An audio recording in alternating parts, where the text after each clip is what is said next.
Howdy boys and girls, Dirty Walk 75 bringing you your F1 report here for the GLC. And where were we? We were in... yes, we're coming home. We're at Silverstone, of course we're in the UK where it rains constantly. But not at Silverstone. Yes, the rain held off and made for a cracking race. Some people don't like Silverstone, it can be... boring. But not so much, not so much. We'll get into it, So yeah, we're rocking around Silverstone and we had some cracking weather. We really did, and I'm glad it stayed off, to be honest with you, because rain in F1 is just, it's a recipe for disaster. And races in the rain tend to make things a little bit longer and slower, because you're concentrating harder, and it's, I don't think it's as much fun in the rain.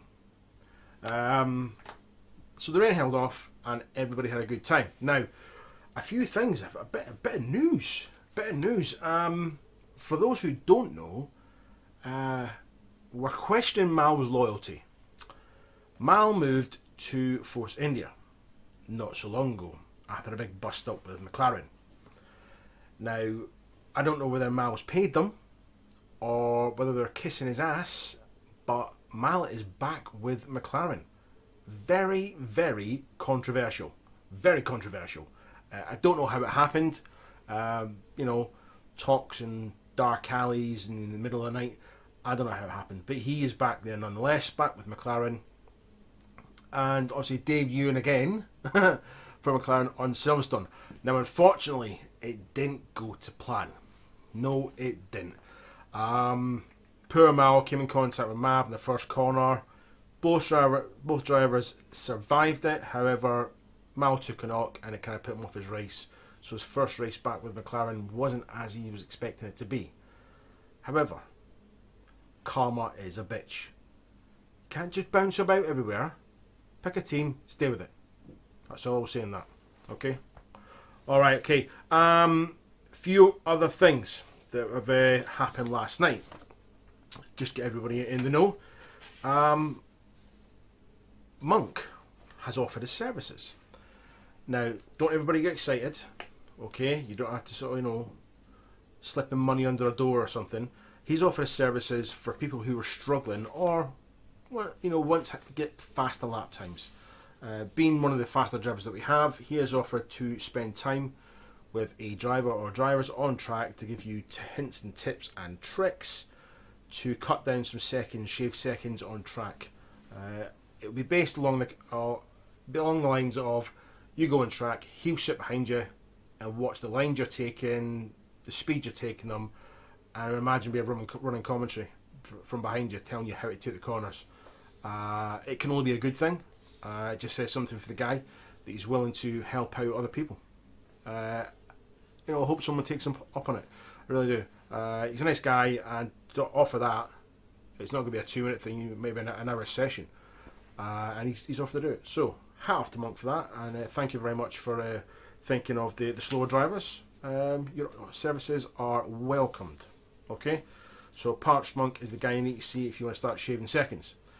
If you want to start shaving something else, go to the doctor. A few nods for the race. Big Pizzum managed to get from 14th to 9th. Okay? From 14th on the grid to 9th. Up 5 places in a race. Very good. Zygon. Bloody hell, Zygon went from 15th. Zygon was late. He was late in joining the party, so therefore he didn't put a time on the quali. So he started right at the back. Now he started in 15th and ended up finishing in 6th. Fighting his way through the pack cleanly. Cleanly, might I add. So well done to Zygon and for Pez for making up some places there. Well done, guys. Now, the record is held by Mav. However, someone is really pushing to achieve the levels that Mav set when it came to penalties on one track. Mav's record was held on Russia. I think it was like 30 or 33 seconds it was. Inlane Minotaur managed a steady 21 seconds of penalties. Yes, he did. Now, I don't think that Silverstone is that strict. Other drivers were finding it quite strict. A lot of chat at the party about, I didn't cut that, blah, blah. I managed right up until, I think, the last, maybe 4 laps from the end. And I got a warning. Not a penalty, but I got a warning. But yeah, 21 seconds of penalties for cutting corners. Pushing slightly too hard. Ease off a little bit. Okay, ease off a little bit, you don't get the penalties. I think that's pretty much the way it works there. Sam, poor Sam. Penultimate lap of the race. Sam got a puncture. A lap and a bit to go, and he got a puncture, and he wasn't happy. And you can't blame the guy. He was doing really well throughout the race. To get a puncture on the second last lap is ridiculous. The gods were looking down. He's obviously managed to upset somebody, and they saw fit to give him a puncture. So unfortunate for Sam on that one. Poor guy, poor guy. Superior Rain, yes, the gentleman of the GLC is now on a wheel. He's got his full wheel setup. He's got a Fanatic setup that he purchased recently, and last night was his first night on F1 with the wheel, and done pretty good. It's going to take a bit of bedding in, as anyone who gets the wheel will obviously understand. But hat off to him for keeping it clean, and as ever, courteous and gentleman-like that he is. He had a decent enough race. Didn't get in the points, but it was the first race with a wheel. So hat off to Superior for at least giving it a go on the wheel. It's quite brave, and we had a big grid, 15 cars we had last night. So bloody good going. Binary. Now I'd asked people to give me some information for the reviews and what have you, and the only one it sent me to anything was Binary. Now Binary, I don't know how he's a fast driver and he races hard. So to get 12 laps out of medium tyres, I don't know. Is that good or bad? I'd expect a few more, maybe, possibly, I don't know. But he managed to get 12 laps out of his mediums and then went on to set the fastest lap of the race. On hard tyres. Not soft, super soft, not medium, but hard tyres. And that's an achievement. It really is, because obviously the harder the tyre, the slower the car. That's the way it is in theory, but Binary's managed to flip that on its head and get the fastest lap of the race with a set of hard tyres. So congratulations to Binary on that one. Well done, mate, well done. Better than I could do. So, we're going to move on to the quali. The quali was a quali. It is what it is. Nothing, really sort of right home about the quali. And we've got a new name in the top when it comes to quali timings, actually. The top qualifier was Binary with the 132.101. Very, very closely followed by the Parch Monk, 132.323. How close is that? And then not even, hardly anything behind that with a 132.389 was Blue Banff. That's tight times at the top. That is ridiculously tight, especially between second and third. That's, I don't want to say that, but I couldn't even blink that fast. Nah, can't do it, and I'm tired, so maybe that's it. But hey, good times, guy, good times. Now, moving on to the race. The race itself was quite good, actually. If anything, I mean, even Binary mentioned a bit of a lonely race. I think it's just the way that Silverstone's set up. You can either get into a groove where you've got cars around you and it's a nice little battle, or if you get spread out enough, and especially that pit lane, which is just so bloody long. It really, really is. When you get spread out, try to catch up, because it's quite a fast track as well, it is quite hard. So it can be a bit of a lonely race. It doesn't make it, not fun, just a lonely race.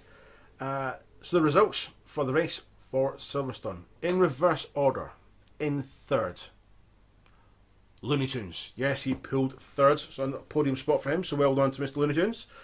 Parch Monk, yes, brought in the second place.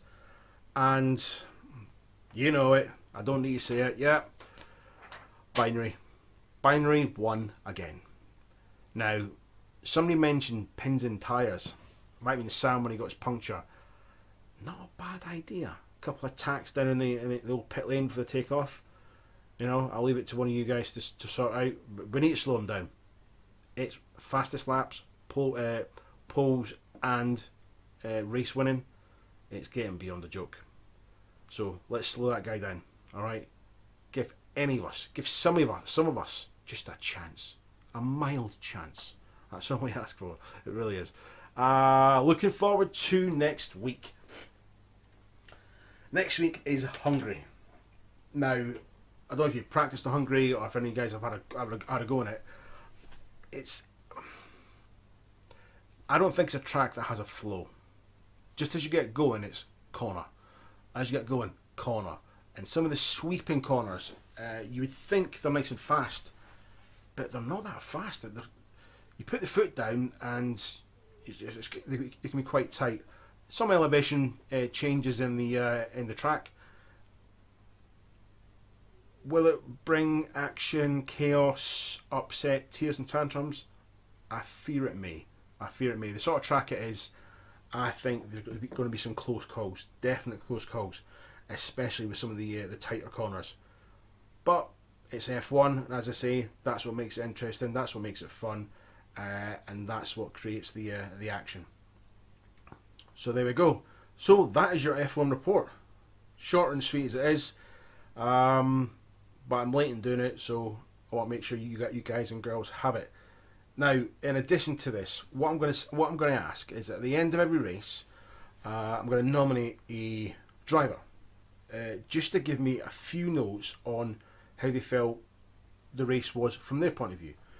Binary give me some notes, obviously, for this one. I'll nominate somebody for the next one, and if you don't mind, just send me a few notes, whether it's just a small paragraph, whatever, of things you've seen, experienced, whatever in that track, so we can get the driver's perspective of it, rather than a broad summary in which I do in the reports. It just brings a little something to the review, and it's nice to hear back from the drivers to what you're thinking about the tracks as well. Okay, guys and girls. So, I'm Dirty Work 75. That's your F1 report.